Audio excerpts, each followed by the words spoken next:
Para pendengar radio yang saya kasih dalam Tuhan kita Yesus Kristus, Shalom. Ini dengan Pendeta Rainer Schoenemann.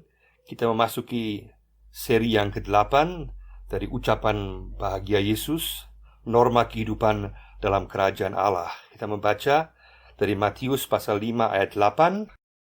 Berbahagialah mereka yang suci hatinya, karena mereka akan melihat Allah. Berbahagialah mereka yang suci hatinya, karena mereka akan melihat Allah. Norma tindakan yang ke-6 adalah senantiasa menyucikan hati di hadapan Tuhan. Senantiasa menyucikan hati di hadapan Tuhan. Dalam ucapan-ucapan bahagia ini kita telah melihat bahwa ini merupakan syarat untuk masuk kerajaan Allah, sekaligus merupakan syarat-syarat untuk hidup dalam kerajaan Allah. Sehingga ke-8 ucapan bahagia ini merupakan sebuah cermin rohani bagi kita untuk memeriksa kerohanian kita, sikap kita, dan juga tindak-tindakan kita dalam kehidupan sehari-hari kita. Maka sangat penting bahwa kita memeriksanya, apakah itu sesuai dengan kehendak Tuhan, sepadan dengan kehendak Tuhan. Pada saat kita sepadan, sesuai dengan kehendak Tuhan, kita disebut berbahagialah. Maka kita akan memperoleh kebahagiaan ilahi. Makarios disebut berbahagia, karena kita memperoleh kebahagiaan yang sejati, yang ilahi. Di sini adalah norma yang ke-6, senantiasa menyucikan hati di hadapan Tuhan. Ini ada kaitan dengan norma yang kedua. Norma yang kedua bicara mengenai sikap, yaitu meratapi dosa, menyesali dosa, berduka cita atas dosa. Nah, sekarang dalam norma yang ke-6 ini, tindakannya adalah bahwa kita kemudian menyucikan hati kita. Kita menyucikan hati kita.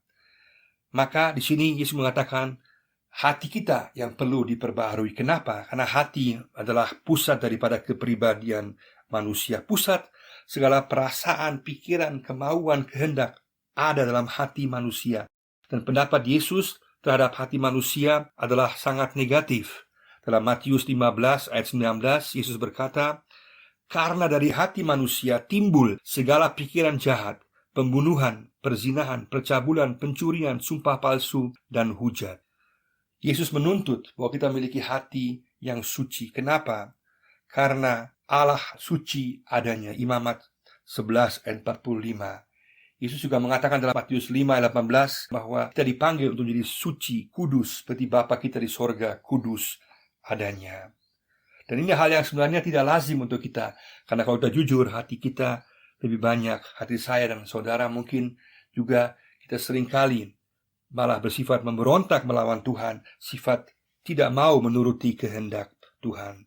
Tapi Yesus menuntut kesucian hati. Kenapa? Karena hanya orang yang suci hatinya yang akan dapat melihat Allah. Dalam Mazmur 24 ayat 3 dikatakan, siapakah yang boleh naik ke atas gunung Tuhan? Siapakah yang boleh berdiri di tempatnya yang kudus? Orang yang bersih hatinya dan murni hatinya, yang tidak menyerahkan dirinya kepada penipuan dan tidak bersumpah palsu.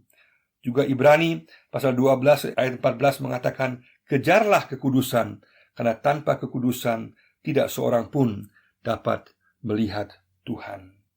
Di sini Yesus menekankan kepada kesucian hati. Kita telah diampuni oleh Tuhan. Pada saat kita percaya kepada Yesus, maka dosa kita diampuni. Tuhan telah membenarkan kita, telah menyucikan kita, telah menguduskan kita. Maka status kita adalah orang-orang yang telah dibenarkan, dikuduskan, disucikan karena Kristus.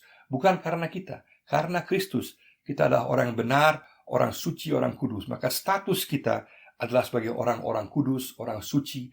Namun sekarang kita dipanggil untuk hidup sesuai, sepadan dengan status kita sebagai orang-orang suci, orang-orang kudus. Paulus misalnya menulis kepada jemaat di Korintus dengan salam kepada orang-orang kudus. Meskipun perilaku daripada orang-orang Korintus waktu itu, jemaat di Korintus, seringkali bertentangan dengan kehendak Tuhan, seringkali lebih bersifat kudis daripada kudus. Tapi status mereka tetap orang-orang kudus.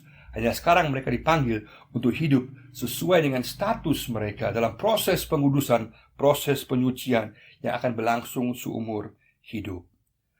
Suci hati kita, kekudusan bukanlah berkaitan dengan sikap penampilan luar semata. Penampilan luar bisa saja rohani, bisa saja bersandiwara, tapi hati kita yang Tuhan lihat. Tuhan melihat motivasi kita yang terdalam. Jelas, kalau hati kita murni suci, pasti tindakan kita juga akan menghasilkan tindakan kebaikan. Tapi yang Tuhan lihat bukan sekedar penampilan luar, tapi hati kita yang terdalam. Maka kita perlu untuk mengevaluasi, sungguh-sungguh memeriksa hati kita yang terdalam, agar motivasi kita, hati kita sungguh-sungguh disucikan oleh Tuhan. Yesus mau supaya kita sungguh-sungguh mengikuti kehendak-Nya, agar kita pada akhirnya dapat melihat Allah. Seringkali kalau kita lihat, kita lebih cenderung untuk mau menyalahkan orang lain, melihat orang lain, menilai orang lain. Tapi seringkali kalau kita lihat diri kita sendiri, kita akan kaget dengan kebobrokan diri saya sendiri dan juga keberdosan saya sendiri, saudara sendiri. Kita akan sadar bahwa sebenarnya kalau kita menunjuk 1 jari kepada orang lain, 3 jari menunjuk kepada diri kita sendiri.